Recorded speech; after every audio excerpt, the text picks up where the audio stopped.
Hello guys, welcome back to my channel. എൻ്റെ വീട്ടിൽ coffee ഭയങ്കര ഇഷ്ടമുള്ള ഒരാളുണ്ട്. വേറെ ആരല്ല, എൻ്റെ ഹസ്ബൻഡ് തന്നെയാണ്.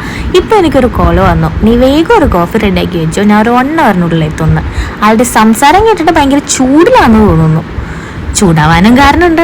നമ്മളെല്ലാവരും പെരുന്നാൾ ആഘോഷിച്ച് വീട്ടിലിരിക്കുമ്പോൾ അവിടെ ഒരാൾ ഒരു ജോലിയും ചെയ്യാണ്ട് വെറുതെ ഇന്ന് ഓഫീസിലിരിക്കുക. എന്തായാലേ അവരുടെ എംഡിക്ക് എല്ലാ ഹോളിഡേയ്സിലും അവരെ കണ്ടുകൊണ്ടിരിക്കുന്നത് ഒരു പ്രത്യേക രസമാണ്.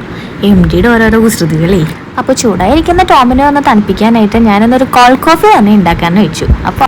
അപ്പോൾ അതെങ്ങനെയാണ് മെക്കിന്നേന്ന് നോക്കിയാലോ. ഒരു ബൗളിലേക്ക് കുറച്ച് ഇൻസ്റ്റൻറ്റ് കോഫി പൗഡറും കുറച്ച് പഞ്ചസാരയും കുറച്ച് ചൂടുവെള്ളവും കൂടി ഒഴിച്ച് നന്നായി ഒന്ന് മിക്സ് ചെയ്തെടുക്കണം. ഇത് നല്ല പേസ്റ്റ് രൂപത്തിൽ വരും. അത്രയും നേരം നമ്മളൊന്ന് മിക്സ് ചെയ്ത് ഇങ്ങനെ കൊടുക്കണം. ഒരു 20 മിനിറ്റ്സ് ഒക്കെ കഴിയുമ്പോഴേക്കും ഈ ഒരു രൂപത്തിലേക്ക് നമ്മുടെ കോഫി പൗഡർ ആയിട്ടുണ്ടാവും. ഞാനിവിടെ ബ്രൂവിൻ്റെ ഇൻസ്റ്റൻറ്റ് കോഫി പൗഡറാണ് കേട്ടോ എടുത്തിരിക്കുന്നത്. അപ്പോൾ നിങ്ങൾക്ക് ഇഷ്ടമുള്ള കോഫി പൗഡർ എടുക്കാം. ഞാനിവിടെ ബ്രൂ ആണ് എടുത്തിരിക്കുന്നത്. ഇനി നമുക്ക് കുറച്ച് വിപ്പിംഗ് ക്രീം ഒന്ന് നന്നായി ബീറ്റ് ചെയ്തെടുക്കാം.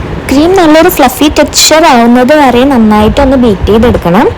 ക്രീമൊക്കെ നല്ല സെറ്റായി വന്നിട്ടുണ്ട്. ഇനി നമുക്ക് ഇതൊരു പൈപ്പിംഗ് ബാഗിലേക്ക് മാറ്റാം. ഇത്രേ ഉള്ളൂ നമ്മുടെ കോൾഡ് കോഫിയുടെ പ്രിപ്പറേഷൻ. ഇനി നമുക്ക് ഒരു ഗ്ലാസ്സിലേക്ക് കുറച്ച് ഐസ് ക്യൂബ്സ് ഇട്ട് കൊടുക്കാം. അതിന് മുകളിലേക്ക് കുറച്ച് കോഫി പേസ്റ്റ് ആഡ് ചെയ്ത് കൊടുക്കാം. ഇനി നല്ല തണുത്ത പാലൂടി ഒന്ന് ആഡ് ചെയ്ത് കൊടുത്തിട്ട് നന്നായിട്ടൊന്ന് മിക്സ് ചെയ്തെടുക്കാം. സംഭവം വളരെ സിമ്പിൾ അല്ലേ, അതുപോലെ തന്നെ നല്ല ടേസ്റ്റിയാണ്. ഇനി നമ്മൾ ആ പൈപ്പിംഗ് ബാഗിൽ മാറ്റി വെച്ചിരിക്കുന്ന വിപ്പിംഗ് ക്രീം ഇല്ലേ, അത് ഇതിൻ്റെ മുകളിലേക്ക് ഒന്ന് ഇട്ട് കൊടുക്കാം. ഇത് നമുക്ക് വളരെ സിമ്പിളായിട്ട് ചെയ്തെടുക്കാൻ പറ്റുന്ന ഒരു കോൾഡ് കോഫിയുടെ റെസിപ്പി ആട്ടോ. അപ്പോൾ കോഫി ലവേഴ്സൊക്കെ ഉണ്ടെങ്കിൽ വേഗം തന്നെ ഇതൊന്ന് ട്രൈ ചെയ്ത് നോക്കിക്കോ. ഒരു കോഫി എന്നോട് ഉണ്ടാക്കി വെക്കണേന്ന് പറഞ്ഞപ്പോൾ കോഫിയുടെ ഒരു പൂക്കാലം തന്നെ ഞാനിവിടെ ഒരുക്കി വെച്ചിട്ടുണ്ട്. ഇനി ഇത് കണ്ടിട്ട് അവൻ്റെ ടെമ്പർ കൂടെ കുറയുമെന്ന് കണ്ടറിയാം. അപ്പോൾ ഇന്നത്തെ വീഡിയോ ഇത്രയുള്ളൂ ഗൈസ്. നെക്സ്റ്റ് ഒരു വീഡിയോ ആയിട്ട് ഞാൻ വീണ്ടും വരാം. അപ്പം ബൈ.